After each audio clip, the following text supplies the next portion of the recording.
say hi to everyone. You got a little haircut, didn't you? No barking, please, please. Just go play with your little toy, okay? Hey guys, welcome back to my channel. It is now August, which means it's the best time of the year. It is the Sunday of the year. It's my birthday month of the year. But for this video, it means I am talking to you guys about my July favorites, what I was loving. There's a bunch of goodies in this video. So if you guys want to see my July favorites, then just keep on watching. Okay, my first favorite is this Too Faced Hangover RX 3-in-1 Replenishing Primer and Setting Spray. I used their primer of this like 3 years ago, and I think at the time it was summer, my skin was really oily, so it just didn't really work with my skin type. I don't know if it's the new formula or if it's in a spray version or if it's just a little bit different ingredient-wise, but my skin loves this. I use it before applying my makeup and then also to set it afterwards, and I have been loving it. It smells just like the original primer, so definitely that coconut, you know, beach holiday smell. I really do love this, so if you're like myself and have oily combination skin, you might prefer the spray version of this primer. I just think it's amazing and I've been loving it for the past couple of weeks. Next is this foundation from Rimmel. It is the Lasting Finish 25 Hour with Comfort Serum. I picked this up on a whim just because I actually didn't have any of my makeup with me and my skin was just acting crazy and I needed something with a little bit more coverage, so I picked this up and it has slowly become a favorite of mine. I love the smell. I feel like Rimmel foundations always have such a fresh, just really nice smell to them, and this one is so good. I don't know about this 25-hour lasting finish. I don't think I've ever worn foundation for 25 hours, but for the amount of time I do wear foundation, I do like the way it wears on my skin. It's affordable, it doesn't clog my pores, and it doesn't make me oily. I've gone back to my trick where I put setting powder underneath my foundation just in my really oily areas because I was getting tired of touching up throughout the day, and that is the one trick that just eliminates oil for me personally. I don't know if that works for you guys as well, but for me, I love it. I just use a really, really thin, fine, loose powder just to put it in my T-zone, and I really don't touch up throughout the day, but this lays really beautifully on top. It's a nice satin finish. It's not matte or, you know, hard to manage. I feel like I can use it with a brush or a beauty blender, and I just have really been loving it. I've been using it in the color 201 Classic Beige.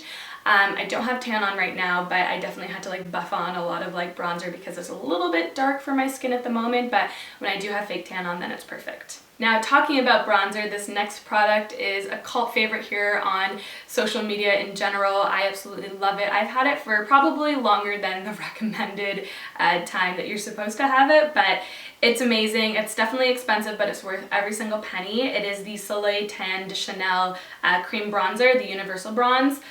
It's so good. I haven't even hit like close to the bottom. Like there is more than half left in this, and I bought this a long time ago, let's just say. So I just really love it, and I always forget about it for a while, and then I go back into my drawer and then I start using it again, and I always wonder, why did I stop using it in the first place? Because it just really is so beautiful. I actually brought it to Canada with me and I did my friend's wedding, like all the girls' hair and makeup. All of the girls obviously had different skin types and different skin tones, and it worked beautifully on every single one of them. It's not like a greasy formula. Sometimes with cream bronzers or even, you know, stick contour and bronzers, they can be either greasy or super hard to manage. I've had ones where I have oily skin. You would think everything would glide on perfectly, but like they almost like leave that line, like you can still see a line on your cheek or wherever you put it, and it just never really buffs away. So this one buffs onto the skin like a dream. It goes with so many different skin types and tones. I think it's beautiful. It's not too ashy. I don't think it's too warm. It's definitely more on the warm side than the ashy side, but I don't think it's too orange.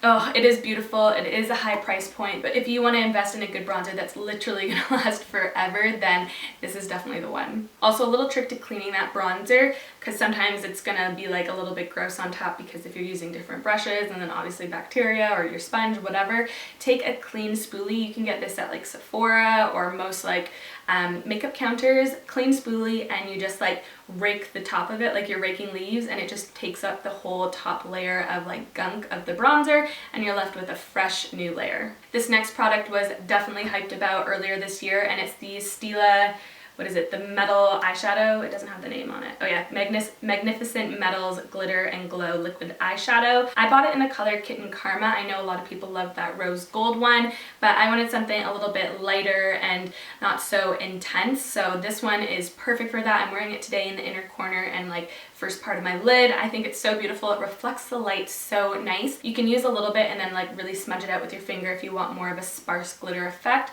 or you can just like lay it right on and it's like it's intense. It is so beautiful. It doesn't crease in your eyelid, which I love. I wore it for the wedding in Canada as well, and I got so many compliments because it really does just give a sparkle to your eye and makes it the main focal point of your makeup look. Okay, my last makeup favorite is one that you guys have seen me talk about so many times, but I have been using it for a different purpose lately, and it's Whirl Lip Liner from MAC. Definitely hands down my favorite lip liner ever. I feel like it can go with every single lip color just because it's so versatile in the color, and I'm such a massive fan of it. But the way I've been using it lately is just a little bit different. Instead of using it on my lips to outline my lips, I've actually been using it on my bottom lash line, which sounds weird, but you guys know I love using whatever blush I'm using also to kind of fuse out whatever eyeshadow I'm wearing, just to kind of bring my look all together. So I've been doing the same with my lip liner. I believe it's eye safe. So far it's been okay for me, but I just think it just brings the look together. I'm wearing it today because I'm also wearing it on my lips, and I think it's a little softer rather than like a black, gray, or brown eyeliner. I think it's a different alternative. It's not too pinky. It's still like that nudie brown mauve color, so I think it's very wearable. I don't know, I grew up in a very artsy family, and my mom always said use every single color in every part of the pictures, so I kind of do that with my face sometimes, so I like using my lip liner as an eyeliner at the moment. So let me know if you've ever done that because I've been loving it lately. So this next item is just like a cute little photo album book. I have an Instapix camera, which is like an instant camera, so as soon as you take the photo it comes up. The image is really tiny, as you can see, and it's just really like, I don't know, like a special memory album, because Patty and I like to bring that camera whenever we travel or there's a fun memory or something, and so I just wanted something to keep like all of our photos in and, you know, to have it organized, because I was keeping them in this like massive photo album and they were always falling out. So when I was in Canada I found this at Urban Outfitters, and it's the perfect size. You can just like put it beside your bed or on the coffee table or something, and it's just a good way to keep all of your memories together and organized. Okay, that is it for beauty / one lifestyle favorite, but I wanted to mention a YouTuber favorite.